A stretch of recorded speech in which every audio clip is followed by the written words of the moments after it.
All right, we'd like to welcome Max Homa, Billy Horschel, Jordan Spieth, and Justin Thomas to the interview room. We're just going to roll right into it, so we'll open up for questions. Shane? Billy, congrats on the win. Just curious, you wanted to be on one of these teams for a long time. Today was your first match. Did it live up to everything you thought it might be? Yeah, even this morning lived up to it. I woke up this morning and felt like I had to throw it for 3 hours straight. It's the most nervous I've been ever before any round of golf in my entire life. I just think it's the anticipation of wanting to be on these teams for so many years and missing out and to finally make one. And so when I finally started warming up, that feeling finally went away. And, yeah, it lived up to everything that I expected. And to see this guy right here perform at the end there was truly special. I was going to ask, you have a lot of holes coming down the stretch, and then Max obviously, question for both of you guys, Max obviously hit the 2 big putts. Feel like you ham and egged it, I guess, pretty well? Yeah, I think we hammed and egged it pretty well today. I felt bad. I missed a couple putts early on number 7 and number 11 to have the holes. It was one of those things where I don't feel like we were getting our fair breaks out there today. I hit a shot that hit a sprinkle headed, just off the fairway and bounced 30 yards left into the trees, and they hit a couple of shots that they got away with. But I felt like we were just hanging in there, and I just knew Max was going to show up at some point, and I just kept, saying, hey, it's your time. You're going to hit some good shots here. Do your thing, and it was awesome to watch him last few holes. Yeah, I thought we played solid for the first 9 holes and kind of did what we were supposed to, and then they started playing some great golf and making some birdies, and we just couldn't get a putt to fall. I felt like I was personally playing like a little defensive and just trying to make sure that we were on the green, and I just kept feeling like I had 20, 25 feet, but swing felt really good all day, so it was nice that Billy made 2 enormous putts on 14 and even the short one on 15. Those were really big because I was out of the hole, and I had a putt, as Joe said, that would not have been a fun one to hit had Billy missed on 14. So it was nice that he could keep us in it. And then I felt like I was freed up because he did that coming in and was able to make a couple on those last 2. Michael, next. Billy, you talked about even last night feeling like you were going to throw up all night. And I said something to Siwoo Kim when he said about how he never felt nerves like that either. So I'm curious, when did the nerves finally go away from you, for you, on the golf course? And then Max, what was it like watching Billy with his first experience being out on the golf course? Yeah, I'm always sort of anxious, nervous for around the golf.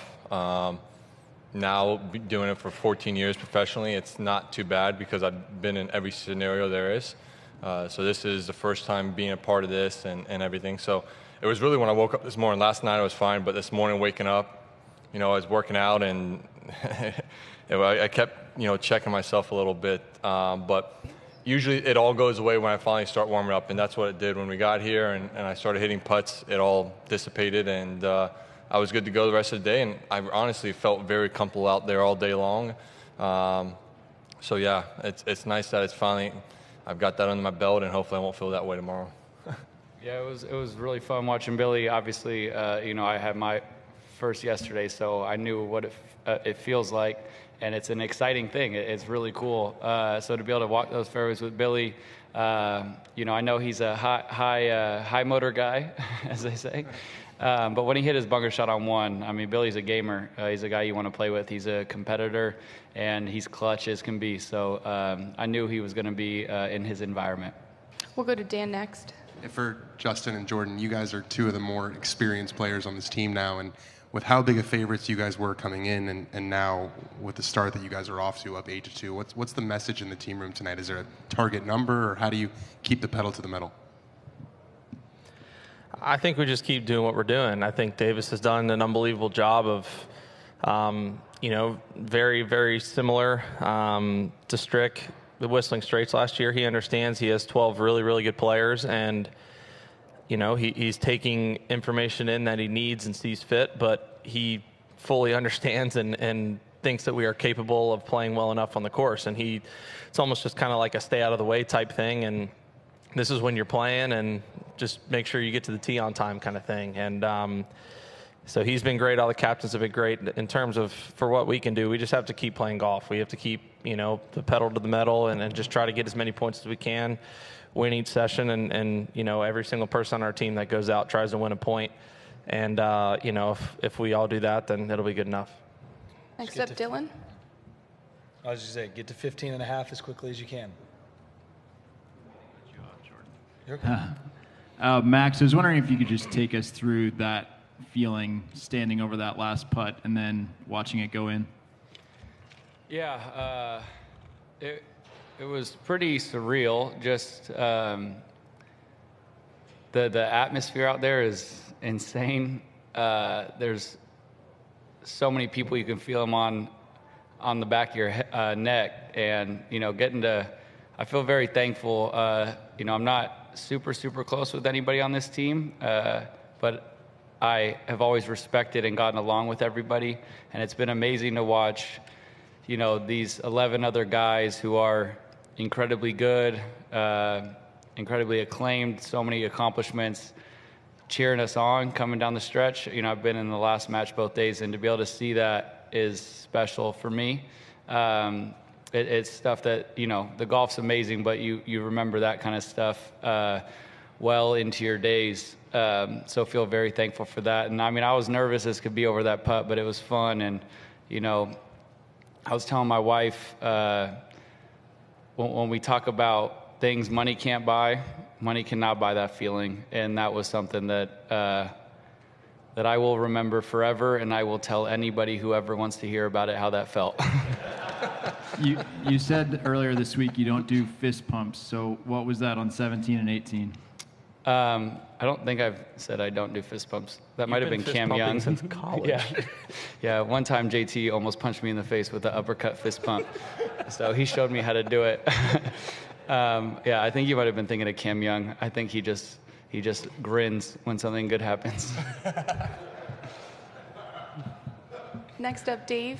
Yeah, for Jordan and Justin, this might be a bit of a reach, but is there any carryover from the Ryder Cup for you two guys as far as that feeling of a great win, and then just when you step on the golf course here, it's like, wait, we kind of remember that feeling and carry it over? Us specifically, or the team in general? No, you two specifically. Yeah, let's see, we played in Paris, and then we played in the last Ryder Cup as well, so it's a comfort thing. Justin mentioned it yesterday, a number of times after the round, that we know each other's games about as well as we know anybody's game, and in a four-sums format, we understand that wherever we hit it, the other one's probably capable of hitting it there as well. And then getting out of trouble, we wouldn't choose anybody else in the world to get out of trouble and figure out a way to make a par. And then when we're on, we can dial it up and really get hot. And we've just wanted to play four ball. We wanted to play four ball in the Ryder Cup, and we thought that would be our best format. And we weren't put together in the Ryder Cup in four ball. We got mixed up a couple times, and so that was pretty fun today to ham and egg and really, we just did a great job of making a lot of birdies on different holes, just what you need to do, and not making any bogeys or giving them any holes. So we just had a lot of fun from the first hole on today. There was a lot of smiling. In best ball, you can do that, right? You can take chances. The other guy can pick you up a little easier, and so we had a blast. We've got time for a few more. Jason. Max, you've started making a habit of winning over the last couple of years. I'm not asking you to pick or choose, but how does the feeling today on that final green compare with some of the feelings you've had after wins? 100 times better. I am very close with my personal team, Joe, Mark, everybody, and you feel like you have this little nucleus that relies on your good play, but this is different. You got captains that have won majors, you have players who have won multiple majors, you have the best golfers on planet Earth relying on you, and to show up and show out for them is just nothing like a regular golf tournament. I haven't had much success in majors, but I can't even imagine that feeling right there would compare. Obviously, goals and whatnot are to succeed at the highest level in the biggest moments, and some come with, trophies and all that, but I wanted to be out here to help represent my country best I could and help represent these guys best I could. So this, to me, is top of the top. Final 2 questions, Bob, and then Rex. Mine's for Jordan. Jordan, obviously you guys were heavily favored, but is there any surprise at all that the margin is this big at this point? I mean, not when you look in the team room at the players that are, what we're capable of doing as a team, but you just don't know exactly you can't control what they're going to do, right?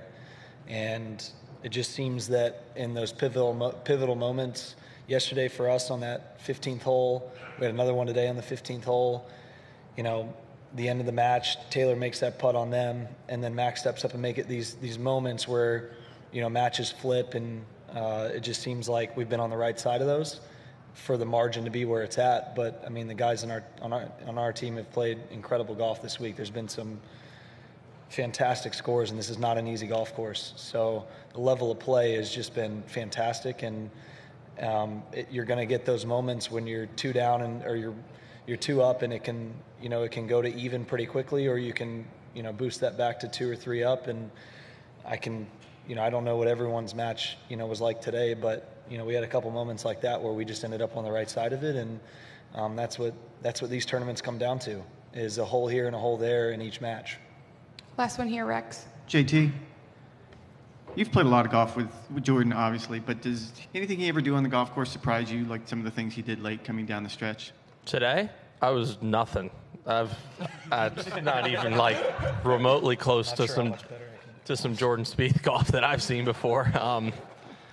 I mean, I've said this in at team events before in the past. I mean, it's everybody in different scenarios, but it is just really, really nice having Jordan as a partner and him being over a 20, 25-footer and actually being on his team, or seeing him in a bunker and him being on my team. You know what I'm saying? Like, there's just, I've love them to death, but I'm not rooting for them every single shot over the course of the entire year. And this week to be able to do that is nice. But no, anything and everything he does on the golf course does not surprise me. And I've seen crazier, that's for sure. I think when my ball bounces out of the water, I got a little different reaction from him than I would normally get in a tournament. Yeah, I mean, like, I was happy, but at the same time, it's Jordan. I was kind of pissed it didn't stay on the green. Like, I feel like it very well could have stayed on the green, but, you got to take what you get, I guess. Appreciate the time as always, guys. Thanks. Thanks.